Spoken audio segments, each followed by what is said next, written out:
This 4-minute tutorial will teach you how to use the rotating asset feature in the CMMS. Rotating assets are interchangeable assets that are swapped in and out of service, such as motors, pumps, electronic control boards, or robot arms.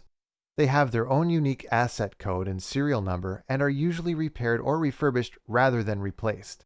Let's take a look. Let's say that we want to move a rotating asset from one location in the hierarchy to another.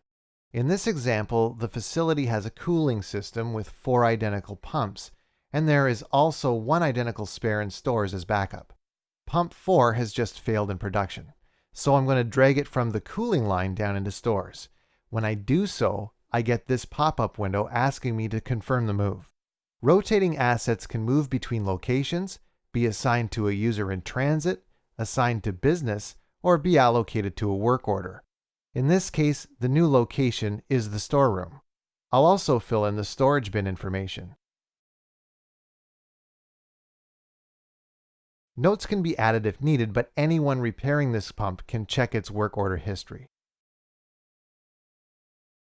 I'm also going to take this opportunity to log the pump into repair so it's not pulled from stores until fixed. When a return date is set, the asset should be checked in to its original location later on. With no return date set, the asset move could be considered permanent. When I click OK, you'll see pump number 4 has moved from the cooling line to stores. I would then repeat the process and move pump number 5 from stores into production. I would then create a work order for the damaged pump so it gets repaired and returned to stores and made available for the next failure.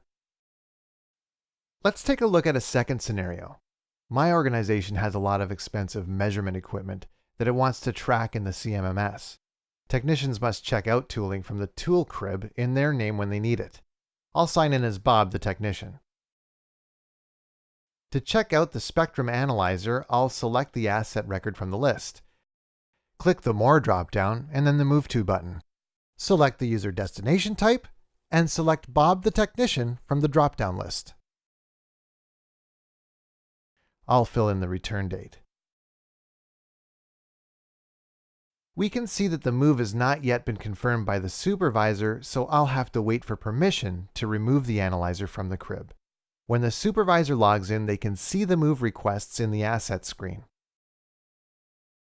The supervisor can select the request and confirm the assignment. The asset has now been signed out to Bob. It's his responsibility until it's returned to the tool crib. When Bob's finished, he can click the Check Back In button on the asset record to return it to its original location. Throughout the life of the asset, asset moves are tracked in the Log tab of the asset record. It shows the full details of each move in the CMMS. Before you can use the Rotating Assets feature, it must be enabled in the Settings section of the CMMS. Navigate to the CMMS Settings section and the Rotating Assets tab. In the Rotating Assets General Settings section, it's possible to configure rotating assets for one, many, or all asset categories. Let's say we want to turn on rotating assets for our tools. Click the Add icon on the lower left-hand side. Select the Tools category from the list. The rules will apply to tools and all tools subcategories. Firstly, enable move tracking. With this setting checked, the system records a complete history of all asset moves in the Log tab of the asset record. The second option, enable move control. This setting activates the formal process that includes requesting the move and approving the move. These are the pop-up screens you just saw throughout this video.